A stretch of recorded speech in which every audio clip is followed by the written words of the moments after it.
आपकी ही सरकार है जो जमीन नहीं देती है, जिसके कारण फेंसिंग का काम समाप्त नहीं होता है। क्या बंगाल की मुख्यमंत्री जवाब दे सकती है कि असम में घुसपैठ क्यों बंद हो गई, त्रिपुरा में घुसपैठ क्यों बंद हो गई, गुजरात और राजस्थान की बॉर्डर पर घुसपैठ क्यों नहीं होती है? त्रिपुरा में क्या हो रहा है? कुछ दिन पहले त्रिपुरा में जब रोहिंग्या और बांग्लादेशी अरेस्ट हुआ, छोटा छोटा जगह में ऐसा होता है, ये जमीन लिटिगेटेड होता है, लैंड लिटिगेटेड होता है, वो लैंड का जो ओनर है उससे कोई प्रॉब्लम होता है। जहां पर भी बंगाल में जाते हैं, पूरे बंगाल की जनता घुसपैठियों से त्रस्त है। क्या कोई राज्य सरकार ऐसी हो सकती है जो घुसपैठियों की पनाहगाह अपने राज्य को बना दे? राष्ट्रीय सुरक्षा पर एक कितना बड़ा खतरा है, इसका जवाब बंगाल की मुख्यमंत्री ने बंगाल के चुनाव में दे। घुसपैठ रोकने के लिए उनके पास क्या योजना है? आर्टिकल 370 हटता है, वो विरोध करती है।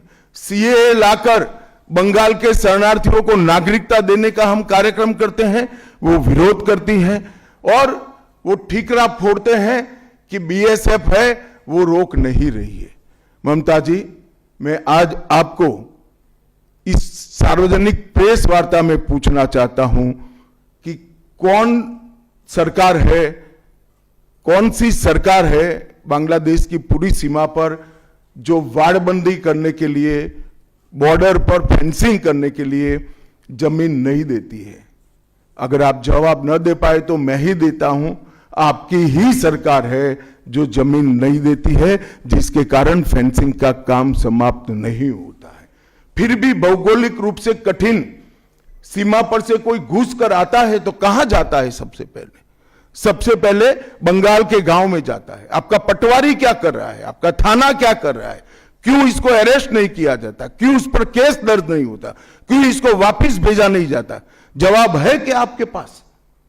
क्या बंगाल की मुख्यमंत्री जवाब दे सकती है कि असम में घुसपैठ क्यों बंद हो गई, त्रिपुरा में घुसपैठ क्यों बंद हो गई, गुजरात और राजस्थान की बॉर्डर पर घुसपैठ क्यों नहीं होती है, पंजाब की बॉर्डर पर घुसपैठ क्यों नहीं होती है, कश्मीर की बॉर्डर पर घुसपैठ क्यों नहीं होती है, सिर्फ बंगाल में क्यों होती है?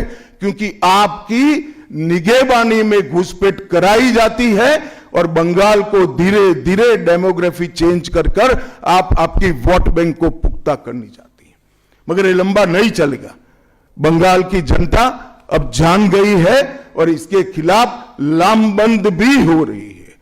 जितने बार अमित शाह जी के मुंह से ये घुसपैठियों ये शब्द निकालेगा, उतने बार आप लोग समझ लेगा वो अमित शाह जी वो सेम साइड गोल कर बैठे हैं। क्योंकि वो बॉर्डर तो उसके पास है, not only the border line but also 50 kilometres from border वो लॉ अमेंड करके बॉर्डर लाइन से 50 किलोमीटर्स वो बीएसएफ के अंडर में ले लिया है।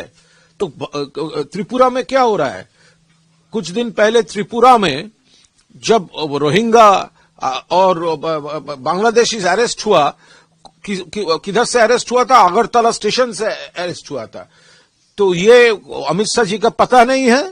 तो बंगाल में जो एक भी अगर घुसपैठ, अब रोहिंग्या किधर है अमित शाह जी? आप लोग बोलते थे रोहिंग्या है, तो आज तो रोहिंग्या मुंह से शायद नहीं निकला। रोहिंग्या किधर है? तो आपका स्पीच जो लिखता है उसके ऊपर ऑर्डर चला गया, डिलीट कर दो रोहिंग्या।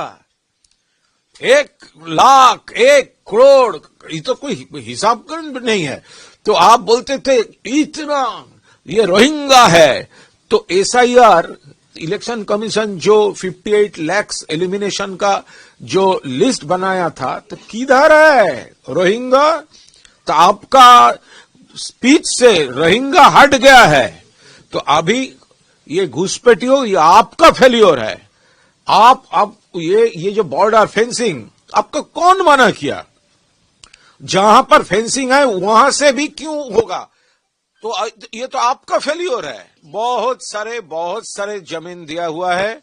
देखिए किसी छोटा छोटा जगह में ऐसा होता है, ये जमीन लिटिगेटेड होता है, लैंड लिटिगेटेड होता है, वो लैंड का जो ओनर है उससे कोई प्रॉब्लम होता है, वो कुछ पॉकेट है, लेकिन ये पूरा तो वहां पर तो पहाड़ा बढ़ाना चाहिए। जहां पर किसी कारण पे नहीं है तो वहां पर तो बढ़ाना चाहिए, किंतु ज्यादा से ज्यादा जगह पे तो है, तो वहां पर क्यों ये घुसपैठियों का इशू आ रहा है?